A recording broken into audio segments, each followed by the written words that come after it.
ಎಲ್ಲ ಭರವಸೆ DK ಭರವಸೆನೇ ಈಡೇರಿಸಿರಲಿಲ್ಲ ನೀವು.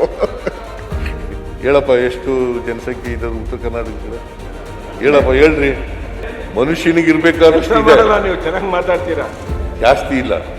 ಮತ್ತೆ ನಿಮಗೆ ಯಾವ ನೈತಿಕತೆ ಇದೆ? ನಮ್ಮ ಭರವಸೆಗಳ ಬಗ್ಗೆ ಮಾತಾಡೋಕ್ಕೆ ನೈತಿಕತೆ ಹೇಗಿದೆ? ಆ ವರದಿಯನ್ನ ಈ ಅಸಮತೋಲನ ಇದೆಯಲ್ಲ, ಪ್ರಾದೇಶಿಕ ಅಸಮತೋಲನ, ಇದು ನಿವಾರಣೆ ಮಾಡಲಿಕ್ಕೋಸ್ಕರನೇ ಆ ಕಮಿಟಿ ಮಾಡಿರ್ತಕ್ಕಂಥದ್ದು ಗೋವಿಂದರಾವ್. 243 ಭರವಸೆಗಳನ್ನು ಈಡೇರಿಸಿದ್ದೀವಿ.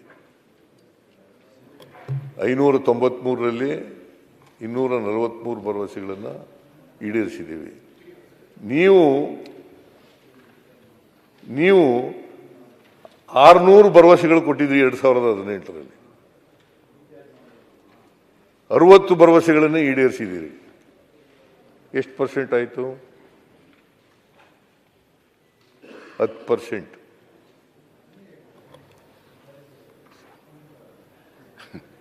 10% ಮಾತ್ರ. ಎಲ್ಲ ಸರಿ ಸರ್, ಎಲ್ಲ ಭರವಸೆ DK ಭರವಸೆನೇ ಈಡೇರಿಸಿರಲಿಲ್ಲ ನೀವು. ಉತ್ತರ ನಾನು ಬಹಳ ಸೀರಿಯಸ್ ಆಗಿ ಮಾತಾಡ್ತಾ ಇದ್ದೀನಿ. ಇವೆಲ್ಲ ಫೀಟಿಗೆ ನೀವೆಲ್ಲ ತಿಳ್ಕೊಳ್ಳಿ ಅಂತ ಹೇಳ್ತಾ ಇರೋದು. ಉತ್ತರ ಆದ ನಂತರ ಮಾತಾಡೋದು. ಇವೆಲ್ಲ ಗೊತ್ತಿದೆಯಾ ನಿಮಗೆ? ಹೇಳಪ್ಪ, ಎಷ್ಟು ಜನಸಂಖ್ಯೆ ಇದೆ ಉತ್ತರ ಕರ್ನಾಟಕದಲ್ಲಿ? ಹೇಳಪ್ಪ, ಹೇಳ್ರಿ. ನಿಮ್ ಕನ್ನಡ ವ್ಯಾಕರಣಕ್ಕೆ ಹೋಗ್ಬಿಟ್ರೆ ಕಷ್ಟ ಇಲ್ಲ.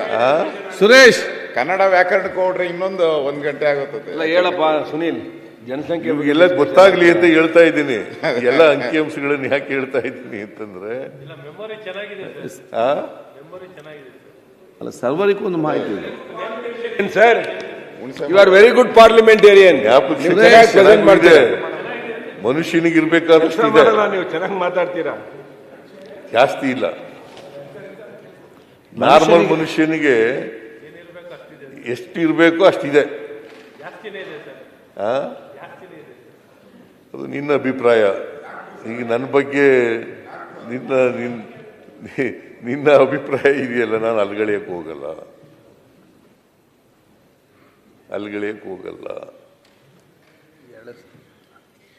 ಮಾನ್ಯ ಅಧ್ಯಕ್ಷರೇ, ಇವರು 600ರಲ್ಲಿ 60 ಭರವಸೆಗಳನ್ನು ಈಡೇರಿಸಿರೋದು. 260. ಮತ್ತೆ ನಿಮಗೆ ಯಾವ ನೈತಿಕತೆ ಇದೆ? ನಮ್ಮ ಭರವಸೆಗಳ ಬಗ್ಗೆ ಮಾತಾಡೋಕ್ಕೆ ನೈತಿಕತೆ ಹೇಗಿದೆ?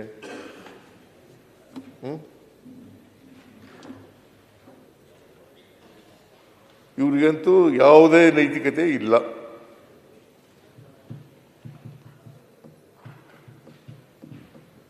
ಅದರಿಂದ ಮಾನ್ಯ ಅಧ್ಯಕ್ಷರೇ,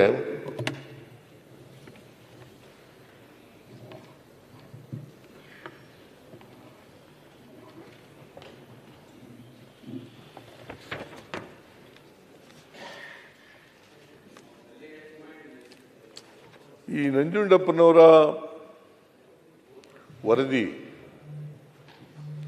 ಅದರ ಪರಿಣಾಮ ಏನಾಗಿದೆ ಅಂತಕ್ಕಂಥದ್ದು ಗೊತ್ತಾದ ಮೇಲೆ, ಅದಕ್ಕೋಸ್ಕರ ಗೊತ್ತಾಗಲಿ ಅನ್ನೋ ಕಾರಣಕ್ಕೋಸ್ಕರ ಇಲ್ಲೇನೆ ಈ ಬೆಳಗಾವಿ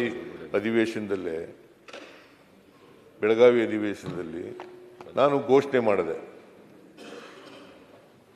ಆರ್ಥಿಕ ತಜ್ಞ ಪ್ರೊಫೆಸರ್ R. ಗೋವಿಂದರಾವ್ ಇವರು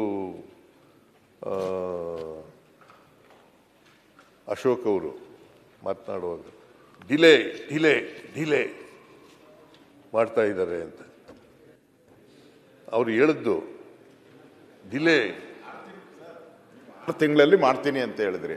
12 ತಿಂಗಳು ಮಾಡಿಲ್ಲ ಅಂತ ಹೇಳಿದ್ದೀನಿ ಅಷ್ಟೇ. ನಾವು ಕೇಳ್ರಿ ಇಲ್ಲಿ, ನೀವು ಈಗ ಗೊತ್ತಿಲ್ಲದವರು ನಾನು ಹೇಳೋದು ಅಧಿಕೃತ. ನವೆಂಬರ್ ಕೊನೆಯವರೆಗೂ ಅವ್ರಿಗೆ ಅಧಿಕಾರ ಇತ್ತು, ಅವಕಾಶ ಇತ್ತು. ಈ ನವೆಂಬರ್ 2025 ನವೆಂಬರ್ವರೆಗೂ ಅಧಿಕಾರ ಇತ್ತು, ಅವ್ರಿಗೆ ಕೊಟ್ಟಿದ್ದದು, ಸಮಯ ಕೊಟ್ಟಿದ್ದದು. ಅವರು ಇನ್ನೂ 2 ತಿಂಗಳು ಬೇಕು ಅಂತ ಹೇಳಿದ್ರು. ಇನ್ನೂ 2 ತಿಂಗಳು ಬೇಕಾಗ್ತದೆ ಅಂತ ಹೇಳಿದ್ರು. ಡಿಸೆಂಬರ್, ಜನವರಿ, ಮೋಸ್ಟ್ ಲೈಕ್ಲಿ ಜನವರಿನಲ್ಲಿ ವರದಿಯನ್ನು ಕೊಡ್ತಾರೆ.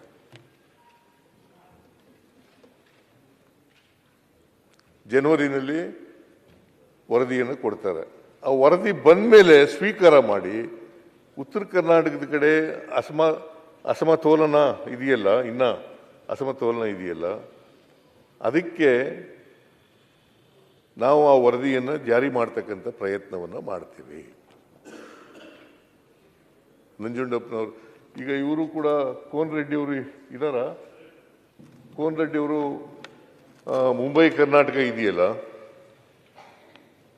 ಆ ಭಾಗಕ್ಕೆ ಕಿತ್ತೂರು ಕರ್ನಾಟಕ ಅಲ್ಲ, ಕಿತ್ತೂರು ಕರ್ನಾಟಕಕ್ಕೆ ಆ ಭಾಗದ ಕೆಲವು MLAಗಳೆಲ್ಲ ಸೈನ್ ಮಾಡಿ ಒಂದು ಮೆಮೊರಾಂಡಮ್ ಅನ್ನು ಕೊಟ್ಟಿದ್ದಾರೆ. ಹೇಗೆ ಇಲ್ಲಿ ಕಲ್ಯಾಣ ಕರ್ನಾಟಕ ಅಭಿವೃದ್ಧಿ ಮಂಡಳಿ ಮಾಡಿದ್ದೀರಿ, ಅದೇ ಥರ ಕಿತ್ತೂರು ಕರ್ನಾಟಕ ಅಭಿವೃದ್ಧಿ ಮಂಡಳಿಯನ್ನು ಮಾಡಬೇಕು. 5,000 ಕೋಟಿ ರೂಪಾಯಿಗಳನ್ನು ಕೊಡಬೇಕು ಅಂತ ಹೇಳಿ ಮನವಿ ಕೊಟ್ಟಿದ್ದಾರೆ. ನಮ್ಮ ಪಕ್ಷದ ಮಾನ್ಯ ಸದಸ್ಯರುಗಳು ಕೊಡಬೇಕು ಅಂತ ನಾನು ಹೇಳಿದೆ. ಅವ್ರಿಗೆ ಹೇಳಿದ್ದೀನಿ, ಪ್ರೊಫೆಸರ್ ಗೋವಿಂದರಾವ್ ಅವರ ವರದಿ ಬರಲಿ. ಎಲ್ಲ ಪಕ್ಷದ ಶಾಸಕರು ಸಹಿ ಮಾಡ್ರಿ ಸರ್, ಪಕ್ಷಾತೀತವಾಗಿ. ಆಯ್ತು. ಬಿಜೆಪಿ ಎಲ್ಲರೂ ಸೇರಿ ಮಾತಾಡಿ ಅವರ ಹೆಸರು ಮೇಲೆ ಕೊಟ್ಟೆ. ನೀವು ಸಹಿ ಮಾಡಿದ್ರೆ ಬಹಳ ಎಲ್ಲರೂ ಕೂಡ ಒಟ್ಟು ಸಹಿ ಮಾಡಿ. ಆಯ್ತು. ಯತ್ನಾಳ್, ಮಹೇಶ್ ನಾವು ಕೆಲವು ಕರ್ನಾಟಕ ಸದಸ್ಯರು ಅನ್ಯಾಯ ಕೂಡ ಕೊಟ್ಟಿದ್ದೆವು. ಆ ಸೂಚ್ಯಂಕದಲ್ಲಿ ಒಂದು 8 ಡಿಸ್ಟ್ರಿಕ್ಟ್ ಅದನ್ನು ಕೂಡ ಕೊಟ್ಟಿದೆ ಸರ್. ನೋಡಿ, ಬೆಳಗಾವಿ ವಿಭಾಗದ ಕಿತ್ತೂರು ಕರ್ನಾಟಕ ಸಮಗ್ರ ಅಭಿವೃದ್ಧಿಗಾಗಿ ಇದು ಮೆಮೊರಾಂಡಮ್ ಕೊಟ್ಟಿರ್ತಕ್ಕಂಥದ್ದು. ಅಭಿವೃದ್ಧಿ ರಚನೆ ಮತ್ತು ವಾರ್ಷಿಕ 5,000 ಕೋಟಿ ಅನುದಾನವನ್ನು ಘೋಷಣೆ ಮಾಡಬೇಕು ಅಂತೇಳಿ ಎಲ್ಲ ಪಾರ್ಟಿಯವರು ಮಾಡಿದ್ದಾರೆ.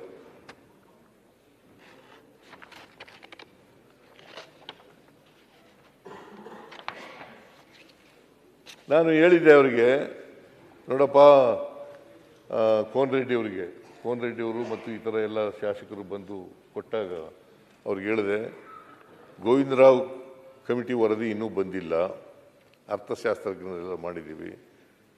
ಅವರು ವರದಿ ಕೊಟ್ಟ ಮೇಲೆ ಆ ವರದಿನಲ್ಲಿ ಯಾವ ಜಿಲ್ಲೆ, ಈ ಮುಂಬೈ ಕರ್ನಾಟಕ ಹಿಂದುಳಿದಿದೆ, ಕಲ್ಯಾಣ ಕರ್ನಾಟಕ, ದಕ್ಷಿಣ ಭಾಗದಲ್ಲಿ ಯಾವ ತಾಲೂಕುಗಳು ಯಾವ ಜಿಲ್ಲೆಗಳು ಹಿಂದುಳಿದಿದ್ದಾವೆ, ಅದನ್ನೆಲ್ಲ ನೋಡಿ ಮಾಡೋಣ ಅಂತ ಹೇಳಿದ್ದೀನಿ.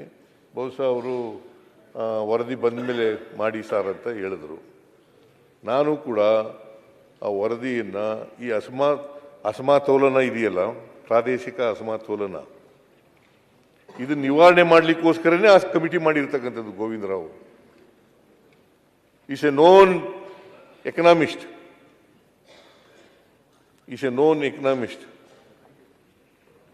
14th ಫೈನಾನ್ಸ್ ಕಮಿಷನ್ ಅಲ್ಲಿ ಇದ್ದವರು, ನ್ಯಾಷನಲ್ 14th ಫೈನಾನ್ಸ್ ಕಮಿಷನ್ ಅಲ್ಲಿ ಮೆಂಬರ್ ಆಗಿದ್ದವರು.